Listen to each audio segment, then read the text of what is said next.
Here we go, 70.3 World Championships, Nice, France, 2019. Absolutely stacked field, absolutely brutal course, and Mr. Gustav Iden winning on a road bike, doing a 68 half marathon run with his blue Japanese hat on. Inspirational stuff. So we're now about 30 seconds into the swim, and you can just see the gap between the front and the back swimmers already.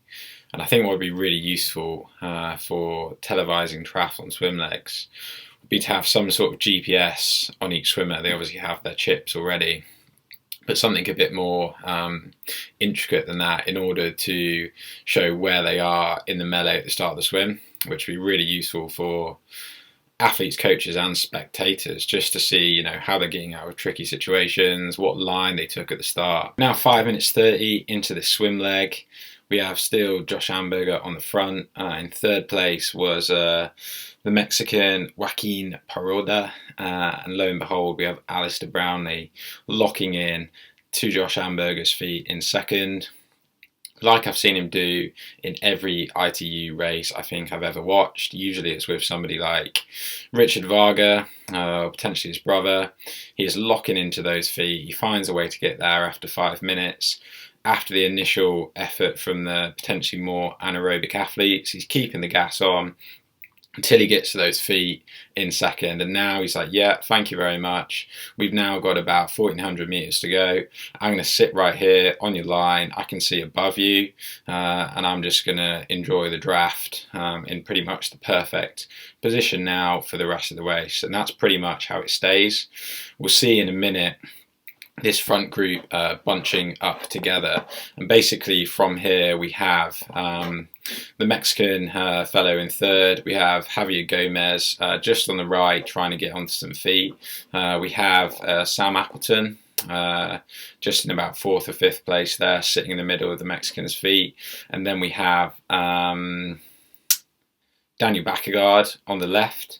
Ben Canute, it looks like, just to the right of him. So this will just pan out now and give us a viewpoint of the rest of the field. And there were 17 athletes that made that front group, and you can just see where they're coming up to the orange buoy now is where the kind of split was made. But you can see already, you know, there's a big gap between the field, and if you're on the rivet at the moment and you're losing a body length, then that gap just gets bigger and bigger, and it's really important, if you can, to put that extra bit of energy in order to make that group where possible, because although it's a small gap now, that'll be pretty big come 23 minutes and the end of the swim. So we're just coming to the end of this 1900 metre swim now, and you can just start to see the field start to bunch up a bit more so we're not seeing the straight line that we were seeing earlier in the swim. People are starting to jostle for position, think about T1. It was a long run through T1 too, so people will be conscious that they don't want to lose time running through there, and make sure they're putting themselves in a good position after the swim. They're kind of not tailing off the back of this group and then losing the group at the start of the bike. It was actually Ben Canute who got out of T1 first, very closely followed by Brownlee. Josh Amberger led the swim the whole way. Christian Blumenfeld, here we have them jumping on their bike. Canute, decent jump. Brownlee, class jump. Josh Amberger, good jump. Christian Blumenfeld, I think, has been not practicing getting on his TT bike and just practicing on his road bike by the look of it. But it's basically full gas from this point now. Into position, super fast section, barely any wind in the morning. Get in position, don't lose that group you've just worked really hard for. This is the first kicker that brings you into the rolling section after the flat section, and it's a real stinger. You can see all these guys getting out the saddle on their TT bike, and you can just see that gradient. This is where you wish you just put on that slightly bigger cassette, just to give you that extra gear going up these climbs. And I think if you got caught out here, then you were really grinding at this point after a pretty hard swim. You'd really know about it. But you can see them struggling up this first one, and this is basically where the separations are made, and it's rolling like this all the way to the cold advance. And here we go, Mr. Eden. You kind of think at this point maybe the road bike was a bad choice if you're gonna drop your chain or lose your gears at the start, but certainly we won't be thinking like that in about 20 kilometers time.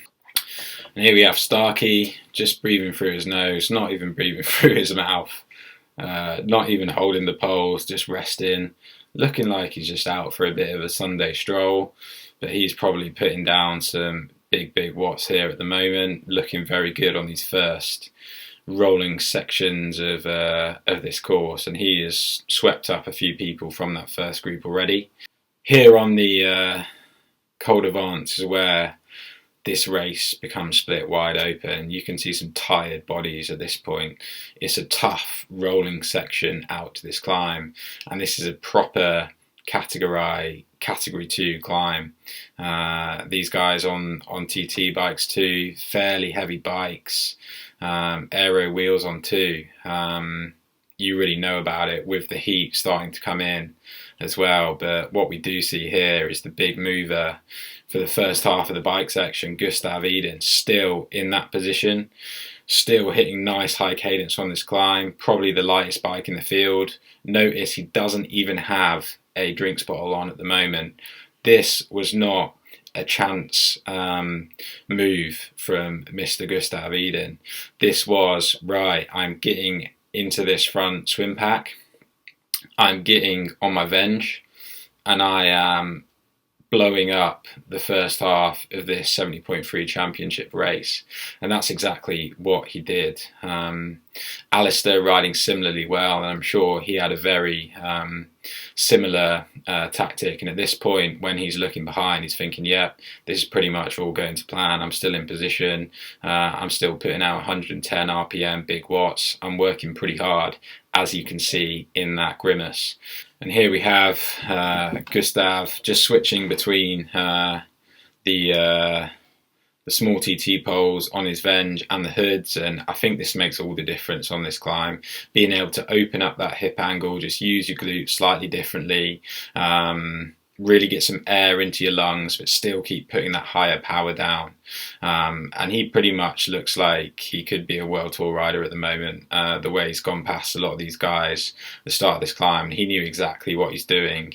And if at this point you're watching the live coverage like me and you've just come back from an advert break, you're thinking, how is after just seeing Gustav Iden in the Super Tuck, after nailing the ascent, why is Rudy von Berg and Ben Canute now sitting on his wheel? And hindsight is a wonderful thing, and there's another descent to come, and we'll know exactly why these two have managed to chase Gustav Iden. But now's another key moment in the race, and where I'm sure Rudy von Berg knew this was where he could really play his hand, and his descending skills that you will see and that he's already just demonstrated to catch Gustav Iden are absolutely out of this world.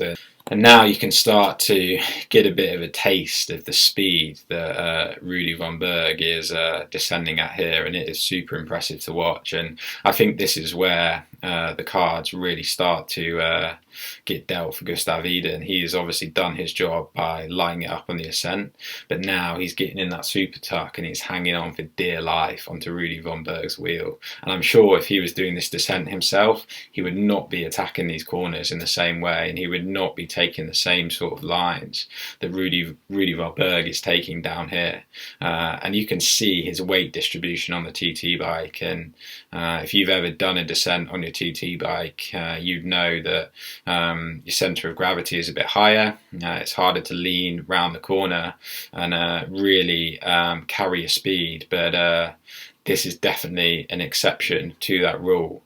And if we have a look at the times on the descent, he is the main mover here, putting time into everyone else. And I think compared to the age group field, having a free reign of the descent is a huge advantage and will have been a huge separating point between the age group athletes. But even so, between the pro field, Rudy von Berg knew what was coming here and has made some huge time up. You can see still pushing a pretty high gear here. He is keeping the power on down this descent, and like I say, I'm sure it was a bit of a shock here for Alistair, seeing the gap he had at the top, to have athletes coming up to him on the descent. It'd be interesting to see from his perspective if he was expecting that too. But at least he's got someone to give him a very nice line down this climb, as I'm sure that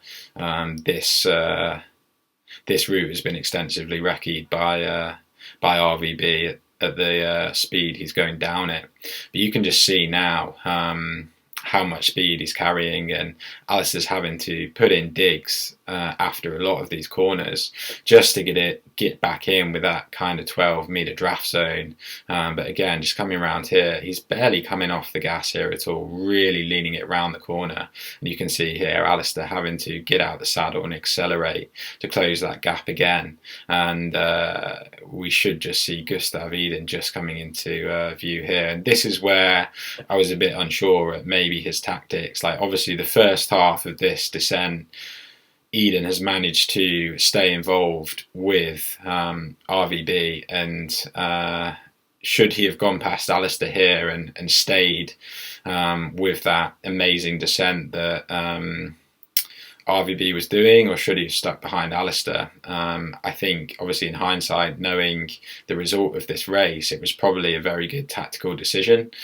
Did he mean to or not? I don't know. I probably think that his legs were pretty cooked from the effort he put on the ascent, and he was probably, as Alistair was, not expecting to see Von Berg coming flying past on this descent and have to keep putting the power down in order to make up for the speed they were losing on the corners. So I actually think, okay, Alistair, I'll leave you to bring us back to Von Berg at the bottom of this descent, may have been the most sensible decision. So again, a really smart move from Gustav, which I'm sure will have been one of the many energy saving factors that would have resulted in such a strong run. For the rest of this descent, it was kind of rolling, so there were some flat sections, some more technical descents, and each time RVB was putting a good handful of seconds into the two guys behind, and at each flat section Alistair would be